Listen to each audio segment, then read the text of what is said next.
Hello everyone, welcome to the Khuzait Khanate faction overview. Here I will be discussing all about the faction, who they are, what they excel at, and how you can use them effectively. Without further ado, into the history of the Khuzait Khanate.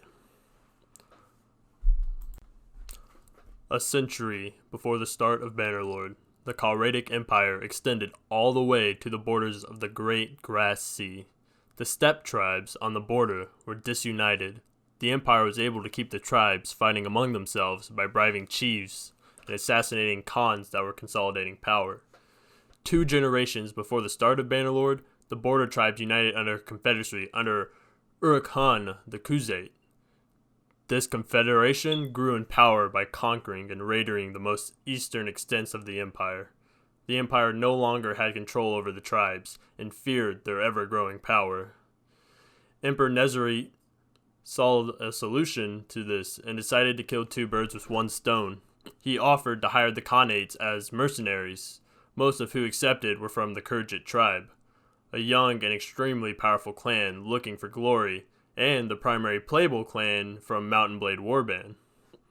During Nezerit's folly, also known as the Fall of the Empire, the leader of the Khuzaits, Gotug, was slain along with most of their house.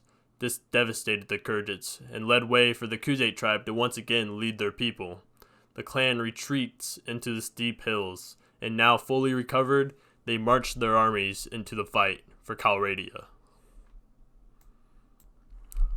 Occupying the far eastern sides of the map, the Khanate have one of the most secure positions for expansion into Khalradia.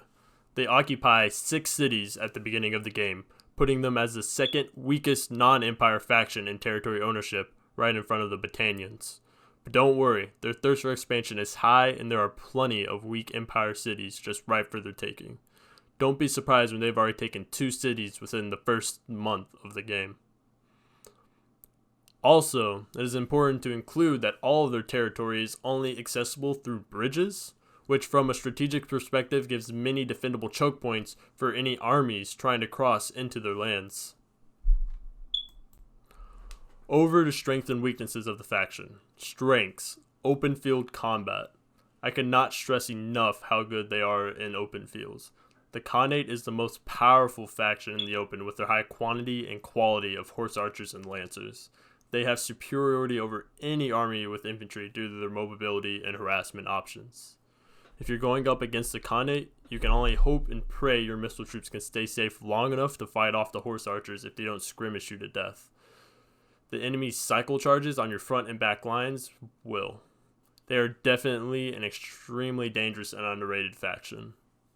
Another perk, moving on, is map movement. If you take the beginning perk for an extra 10% of movement speed with cavalry units, plus you're fielding an army of only horsemen, you can be going around 6.8 to 7.8 on the map.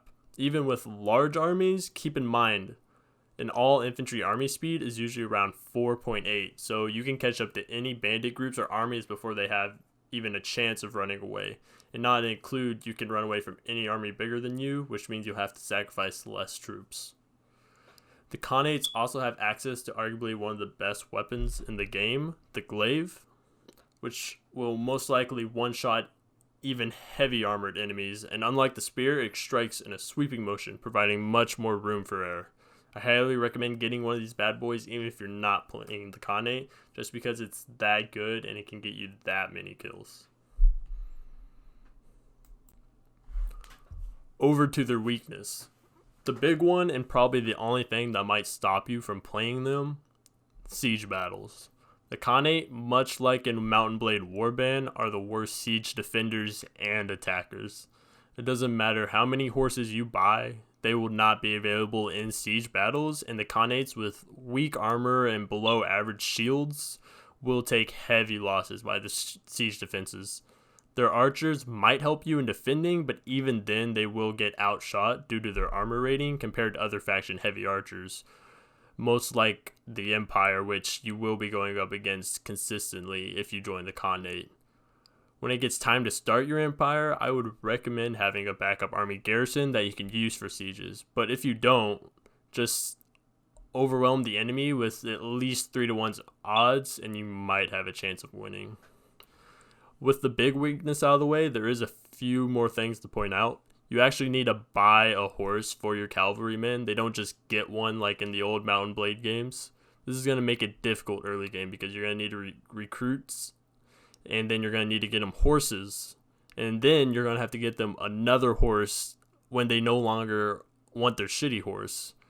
So this all starts to rack up in expenses, and by the time you get to a level 5 heavy horse archer, you're looking at spending around 2,000 gold, which is insane compared to normal infantry being around 500.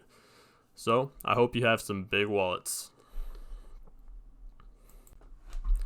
Next, we will be covering the units used by the steppe tribes. Starting off, we have the Khuzait Nomad. This beginning recruit is probably one of the worst ones with a short sword as their primary, and rarely you'll see them spawn with a spear as an offhand. Unlike a lot of other recruits from different factions, get a spear immediately, which is just way more effective in combat. Don't expect much from them, but make sure you do have a steppe horse in your inventory if you do plan on upgrading them. You can find these horses at horse villages on the map. Moving on to the first skill tree is the horse archer. These guys are essential to your army, and make sure it makes up at least 30 to 50%. The heavy archers at the end of the tree is the best horse archer, not counting unique units, which we'll get to. The next line is the Khuzait Lancer. These guys are your heavy hitters and cycle chargers. I would make sure to have an even blend of these guys and your horse archers. The heavy lancers can really stand up to heavy Empire cavalry, but usually you'll have way more and just overwhelm them.